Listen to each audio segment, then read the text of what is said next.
news comes first. This is ABC 7 Extra. Welcome to ABC 7 Extra Sunday. Good evening, everyone. I'm Mark Ross. On Tuesday, President Donald Trump's planned tariffs on Mexico, Canada, and China took effect. The U.S. would collect a 25% tariff on all goods coming from Mexico and Canada, while China would pay a 20% tax on their goods, up from 10%. In turn, Canada placed a 25% tariff on all goods coming from the U.S., while China retaliated by placing a 15% tariff on certain U.S. farm exports. Mexico had planned to announce tariffs on U.S. products this weekend. On Thursday morning, President Trump put the tariffs on Mexico on hold until April 2nd. In a post on his Truth Social account, Trump said, quote, "I did this as an accommodation and out of respect for President Sheinbaum. We are working hard together on the border, both in terms of stopping illegal aliens from entering the United States and likewise stopping fentanyl," unquote. Then Thursday afternoon, White House officials said Canada would also be a part of the 1 month-long pause on tariffs. The pause is on goods compliant with the USMCA. That's the free trade agreement between the U.S., Mexico, and Canada. And you might remember at one time it was called NAFTA. President Trump negotiated the USMCA during his first term, signing the agreement in 2018. Tonight, ABC 7 Extra explores the effects the tariffs have had on borderland business and your wallet. Joining me via Zoom are Dr. Tom Fullerton, professor and Trade in the Americas chair of the Department of Economics and Finance at UTEP, and Jose Gonzalez, a licensed customs broker based in Laredo. He's also president of the National Customs Brokers and Forwarders Association of America. And joining me here in studio, John Barella, Chief Executive Officer of the Borderplex Alliance, and I thank all of you for coming on tonight. First of all, Dr. Fullerton, let's start with the basics. What are tariffs and what types of goods are taxed? Tariffs are sales taxes that are applied to merchandise imports that are brought into the country from some other nation. And so it's very similar to the sales tax that the state of Texas applies to goods that are sold, in grocery stores, department stores, places like that. And they affect any type of physical merchandise to which the government decides to apply them. Mr. Gonzalez, what types of goods are usually handled by a customs broker? You know what, all goods coming in, especially coming from Mexico and Canada, all goods coming into the United States. So we're talking about automotive. That's the biggest primary imports coming from the Mexican, the country of Mexico. Produce is a big kind of commodity as well, and all general merchandise as well. So we have all kinds of merchandise that comes to the United States from Mexico. As president of the National Customs Brokers and Forwarders Association of America, what was the reaction from your membership when President Trump originally announced these tariffs were planned? Well, a lot of times, like Tom mentioned earlier, but we're all used to USMCA, so there was duty free. So it's quite a culture shock for all of us here, especially on the southern northern borders, the land ports. So we started having to make arrangements to generate the duty process to make sure that our clients are in compliance, to make sure that payments are made in a timely fashion. So it was a challenge. It's a challenge, but at the same time, we have to work with this administration. Give us an example of some of the products that are covered by the USMCA that won't be taxed until April 2nd, and then what products are not. I know you had mentioned auto parts and produce. Well, it says potash, and that's a type of a mineral that is not going to be covered under USMCA. And I know a lot of commodities that, even though they're Mexican made, that do not qualify for USMCA will be paying the 25%. But if you were previously importing under USMCA, you will be exempt from in the 25% tariff that is currently in place. That was in place for 2 days up until April 2nd. And on the auto parts, I know they're included in this pause. Is there a limit to how often those parts can cross the border without being taxed? I know part of it's put together in Mexico. They bring it over to the U.S., and sometimes it goes back for more work, correct? That's correct. But the thing about that, currently there is no limit until April 2nd. But at the same time, you have to make sure they qualify for USMCA, because if they do not, they will be paying the 25%. All right. Mr. Barella, your organization focuses on the Economic Development and Policy Organization here along the border. When President Trump announced the tariffs on Mexico, what were you hearing from the companies that you've worked with to bring here to the border?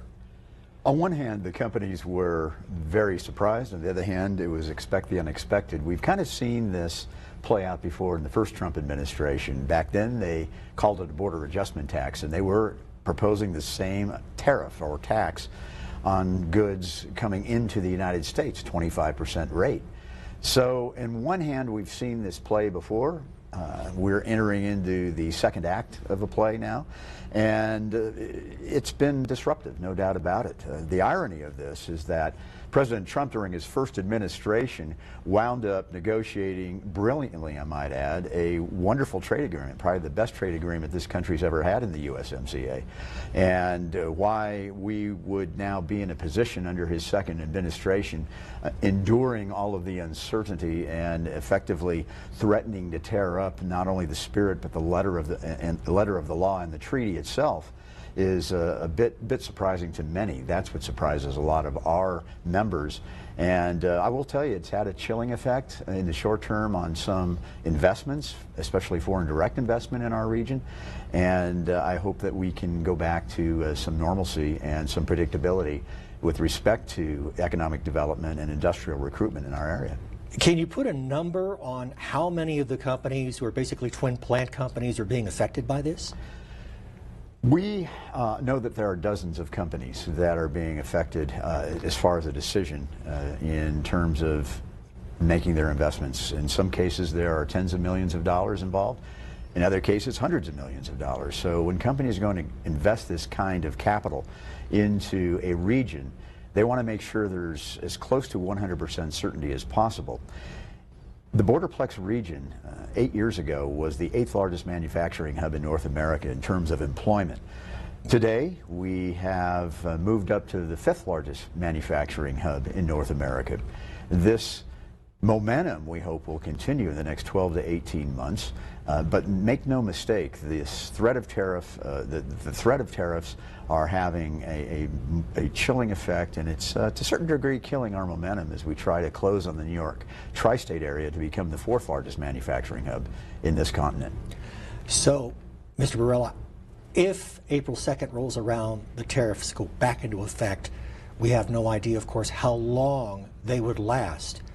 Would any of these manufacturers in Juarez consider moving their facilities somewhere else so they wouldn't have to deal with the tariff? Well, Mark, that's a great question, and yes, the short answer is yes, but it's not probably the answer that President Trump would expect.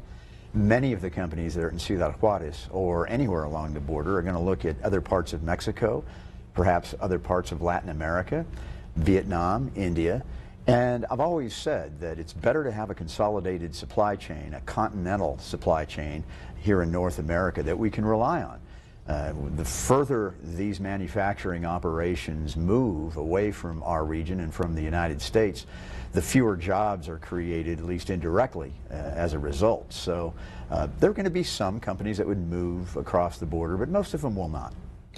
Now, I'd like to hear from each of you about how frustrating this is for retailers and manufacturers and shippers. Tariffs one minute, tariffs on hold the next. Dr. Fullerton, let's start with you. That's no way to run a railroad. I think that's the simplest way you can describe it. The investment processes that John was just talking about, they take a lot of time and effort to put into place, and they're involving, really expensive outlays for capital and equipment and construction. And so to see things flipping back and forth like this, it causes all sorts of inefficiency, and it causes a lot of projects to be sidelined. And that doesn't help the U.S. economy at all. And the other thing is that tariffs tend to be inflationary. And of course, a lot of people voted for President Trump on the basis of his promises that he was going to lower inflation from day one, and that is not materializing. Mr. Gonzalez, the whiplash effect for customs brokers like yourself? But, if I want to add a little bit of Tom's comments as well, take into consideration, we've been under a free trade agreement for 33 years, first under NAFTA and USMCA. There's been a lot of investments in Mexico. Laredo being the largest inland port, we handle a lot of merchandise that is in the interior of Mexico.